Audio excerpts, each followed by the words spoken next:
Hi, this is Russ Bailey from Beyond the Strange, and you're listening to Ghosts in the Valley podcast with Al Cooley.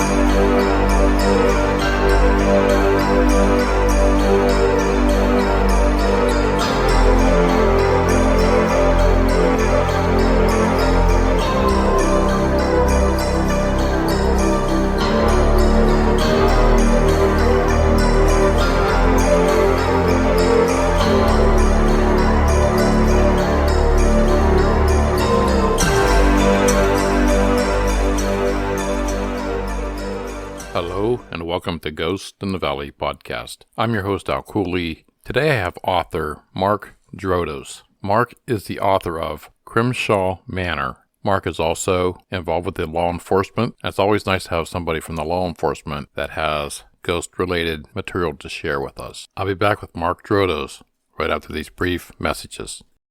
The legend has it, in early 1900, a young lady was raped, murdered, and hung under the Hogback Bridge in Hermitage, Pennsylvania. To this day, if you drive up to the bridge after midnight, leave your keys on the bridge. After 5 minutes, your car will not start. A green light will come up from underneath the bridge. The ghost of the murdered girl is in the back seat of your car. This and many other stories can be found on Ghosts in the Valley podcast, available on iTunes and all other downloaded sites. Today I have author Mark Drotos on the show. He had his first novel just released. It's on the paranormal / horror / mystery type book. And welcome to the show, Mark. Thank you. I'm happy to be here with you.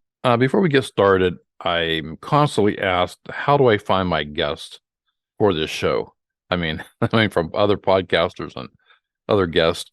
Usually I scan Facebook, Twitter, Instagram, other podcasts. In your case, I'm friends with Miranda Young. So I was looking, I don't know if it was a Paracon conference you're at, but I seen you were selling your book at this show.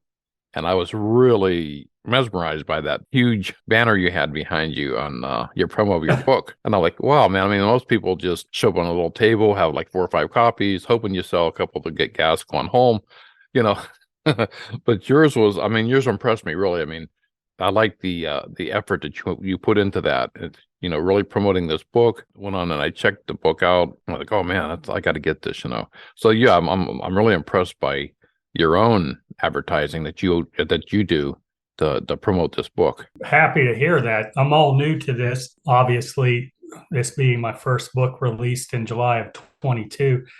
And it's all learning curve. I'm proud of it. I want people to read it. And talking to some other people, I've gotten tips. I'm happy it caught your attention. Before we get into your book, The Haunting of Crimshaw Manor, is this a fiction that you made up in your head, or is it really a building? It's all fictional setting based upon paranormal. I call it paranormal suspense. Heavily deals with investigating the paranormal from a standpoint of a university club. And this is the first in what I hope to be several more books dealing with the subject and with the same cast of characters. Okay, so it'll be like maybe a trilogy or something like that. Correct. I was reading somewhere where you lived in a haunted house outside the university you were attending. Can you tell us a couple of things about that? Yes, I will. In fact, I had to go buy it after that. It was EnigmaCon at St. Albans. And I went to Radford University in the 80s, 84 to 88. At that time, St. Albans was actually still a functional mental health institution, but they always had rumors about strange things there. But at any rate, it was my junior year, and I moved off campus with a good friend of mine, and I was looking for a place to live. And this realtor said, well, I just bought a house that I can rent to you. The lady who passed away, very, very elderly. The house is old. It was built in 1898. And I said, well, yeah, well, college student, the rent was good for me.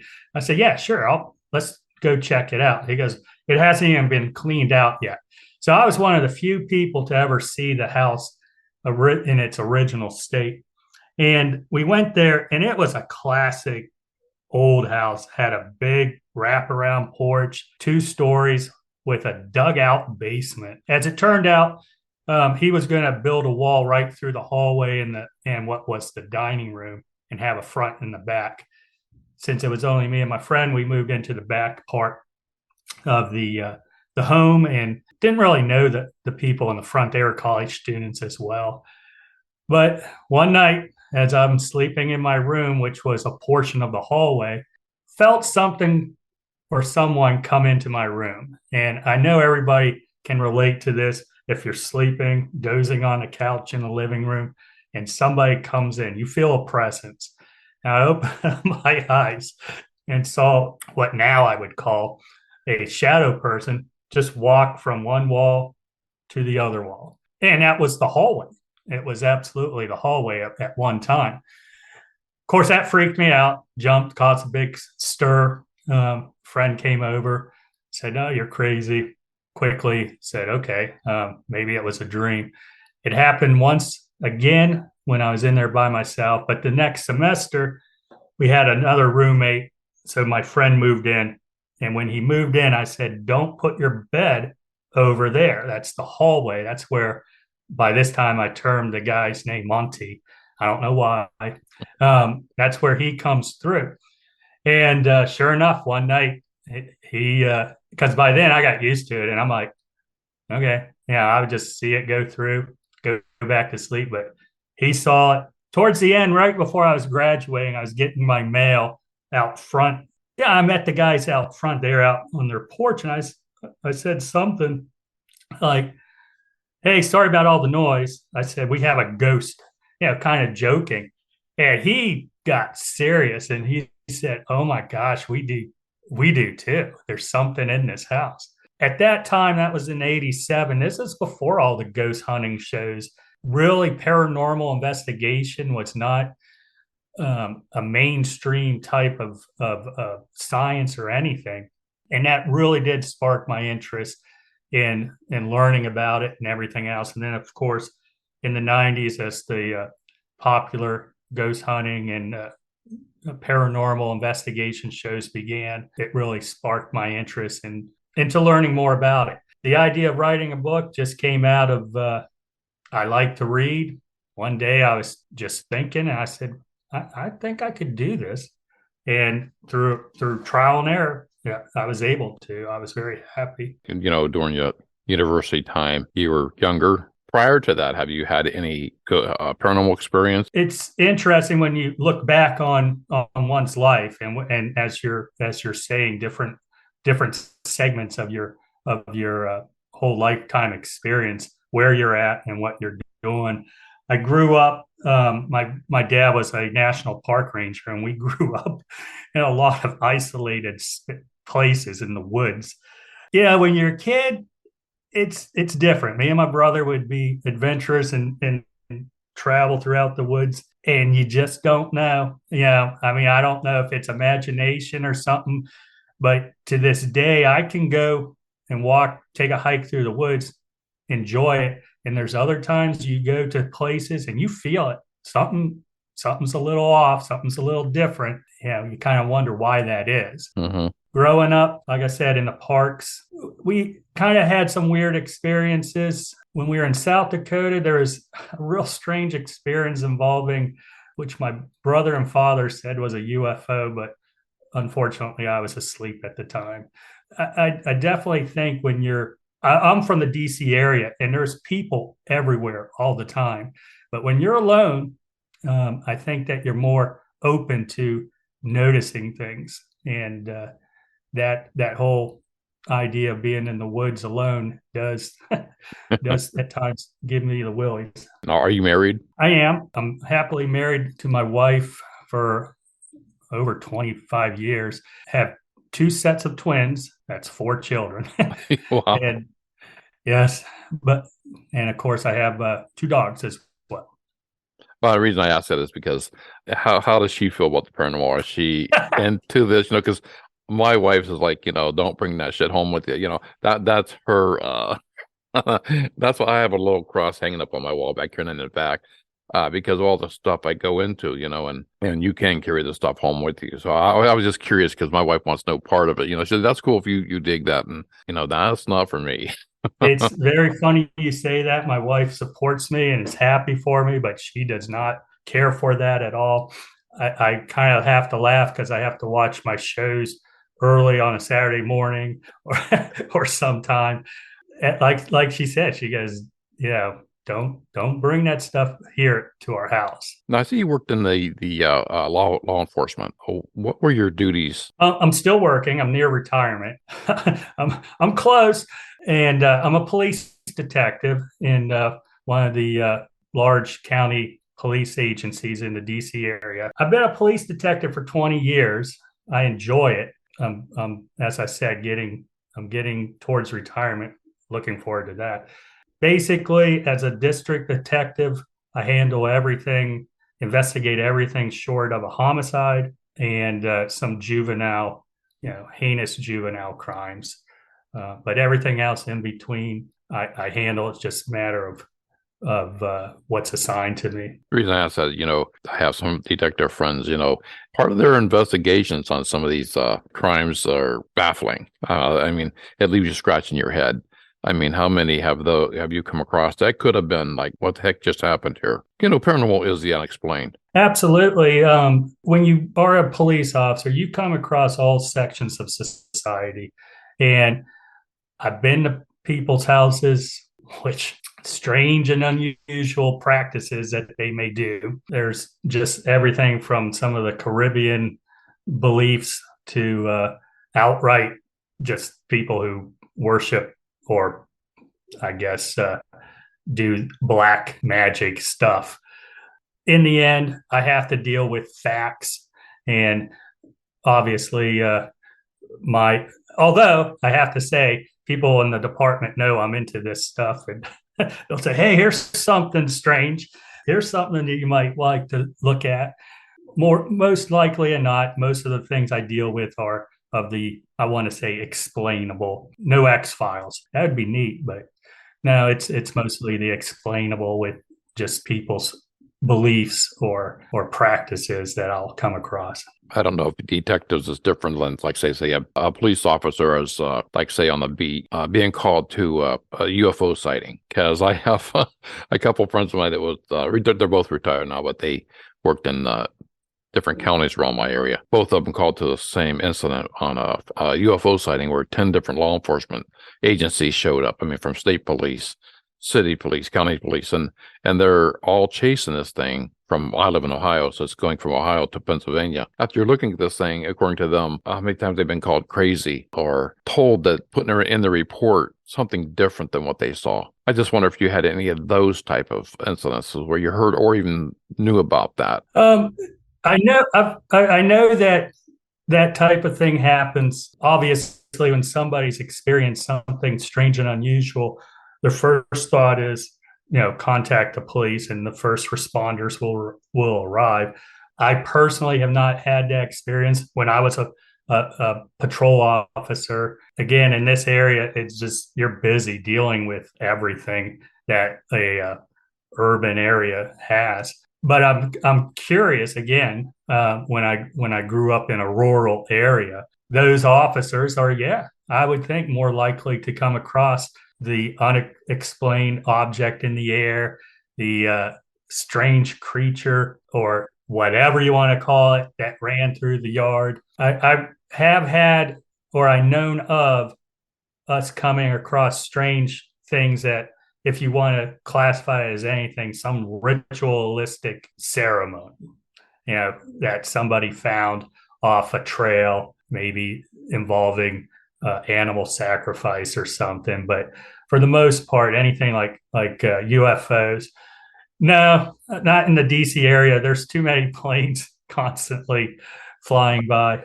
You say you're in the DC area. Basically, you live in Virginia. Mm-hmm. During our interview right now, I'm having a lot of glitches in your, and that's not just you.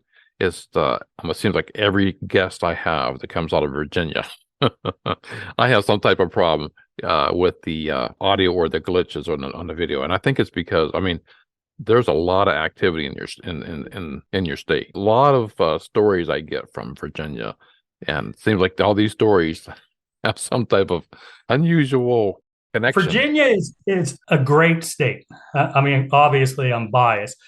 The rich history in Virginia, being one of the oldest in the 13 colonies. But when you look at Virginia as a whole, and I've lived all over, you have Northern Virginia, which some people would say is not even Virginia anymore. But you have Northern Virginia, you have the Shenandoah Valley, you have the Tidewater area, and they all have the Richmond, Petersburg area. They all have their own unique personality. I'm sure that's like that in every state. But one of the things that I want to bring to the book, to my stories, is that aspect of Virginia.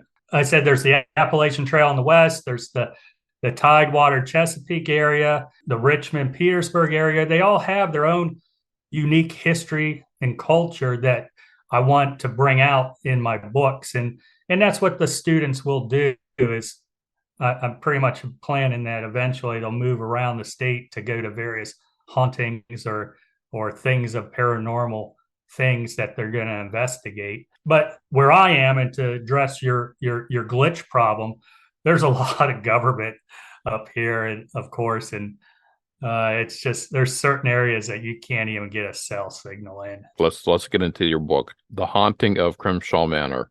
Tell my listeners, in a nutshell, what's this book all about? The Haunting of Crimshaw Manor deals with a paranormal club at a university, Strathmore University. It's a fictional place, fictional town. The university I placed it in between, if you're familiar with Virginia, Warrenton and Harrisonburg, west, towards the west. And this paranormal club is always looking to do actual investigations. This is the first investigation that they're able to do. It's a historic manor house that named the Crimshaw Manor because that was the last family that lived there. And the story goes that back in the late 1800s, there was a terrible blizzard. The townsfolk, once everything was melted, that they could move around, hadn't heard from anybody from the manor house, went out to see if they were okay, found all the livestock were gone, all the front door was open, and they found Elizabeth Crimshaw hanging from the banister in the foyer. Mr. Crimshaw and their son Jonathan were not to be found.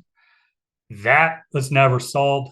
And of course, as a lot of local folklore goes, people started believing the place was haunted, seeing shadows, hearing unexplained screams. It became a historical manor house that was protected. It had that reputation of being haunted to this day. Whoever designed your cover did an outstanding job. It led me to read the back cover, and if I can, I'll just say a little bit on the back cover. What really happened to the Crimshaw family? Are the rumors surrounding the family true? After the Great Blizzard of 1868, townspeople found Elizabeth Crimshaw's body, like you said, hanging from the banister. Her young son and husband were declared missing and never found. I was like, wow. That led me to put that book in my next books to buy. So, whoever did this, whoever put this all together, did an outstanding job. My publisher is BHC Press, and very happy with them, obviously. Again, being new to this world of books and publishing, you have to give up some control. Mm-hmm. And I was like, well, when they did the cover, I was like, well, do I have any input? And they said, well, we're going to design a good cover for you. And I was likewise very happy with it. The colors, the picture. I said, it's not an old dilapidated haunted house. It's kept. It's a historic kept place. So don't make, boards across the front, things falling down. So I'm very happy with the publisher and their book cover. I don't know if you had control over the narrator or not for the audiobook, but I thought that was well done as well. I mean, sometimes authors don't like their narrator or not really happy with the way it was, or you could have had somebody different. Yeah, that was an interesting thing because I'm also likewise a big Audible book person. I listen to books on Audible. And when the publisher told me that came out in January, and I was like, I didn't have any input in the narrator. Again, a little nervous, but they, in my opinion, picked an excellent narrator. Couldn't be happier with that product. And it's funny because with books that are on audio, you either like it, it's made me stop listening because of the narration. Right. I mean, my wife and I, we do a lot of, when we travel, we like to listen to Yeah. audiobooks on our adventures, And there was a couple we actually had to turn off because the narrator was such a whiny little voice, and it didn't sound like the book that she read, my wife read, and it was she said that to her it just ruined the whole book for her, and she didn't get the rest of the series because of that narrator. But I thought yours was very well done. Likewise, I'm very happy with it, and I mean, I encourage people after they read the book. I said, go ahead and listen to it. It really will give you another perspective. Very happy. So, what led you to write this book? And say you was always wanted to write a book. Was it maybe something in your law enforcement background? Or the haunted house in the college years, or what led you to this type of genre? Obvious answer would be it's something I'm interested in. I remember reading somewhere that if you're going to write about something I was like, okay. I mean, I think I know a lot about investigation. I think I know a lot about the paranormal. I thought, yeah, I could do this. I mean, the book, obviously, in my mind, there's things that the group needs to find or figure out to lead them to the next step. And that's just like it is in real investigations. There's information or an event that will happen that will lead you to the next spot, hopefully to solve the mystery. So taking that aspect, that discipline of criminal investigations, which I do, and my interest in the paranormal, I was like, okay, well, that makes kind of sense to combine the two. And my experiences in college, I still remember those days and the atmosphere of that college life, and as well as my children who have gone through college recently. With all my guests that's been on the show, I never call them crazy or think they're out there. I know what I was called during years. My stories took place between years. I was 12 years old and 16.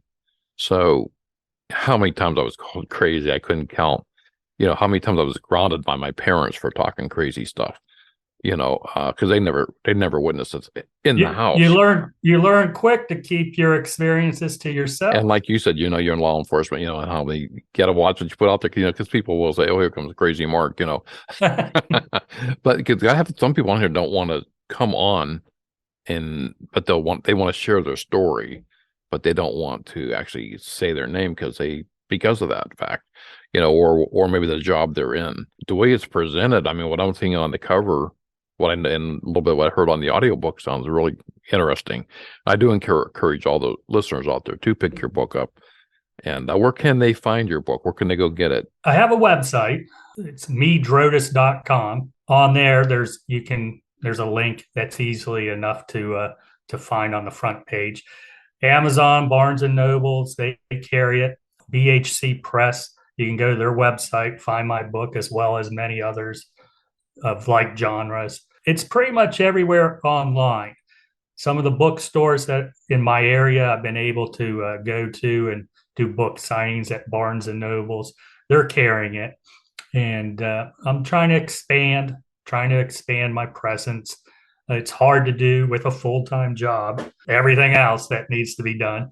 But it's out there. It's the easiest way is go online and you'll find it at Amazon, Barnes and Nobles, or as I say, wherever scary books are sold.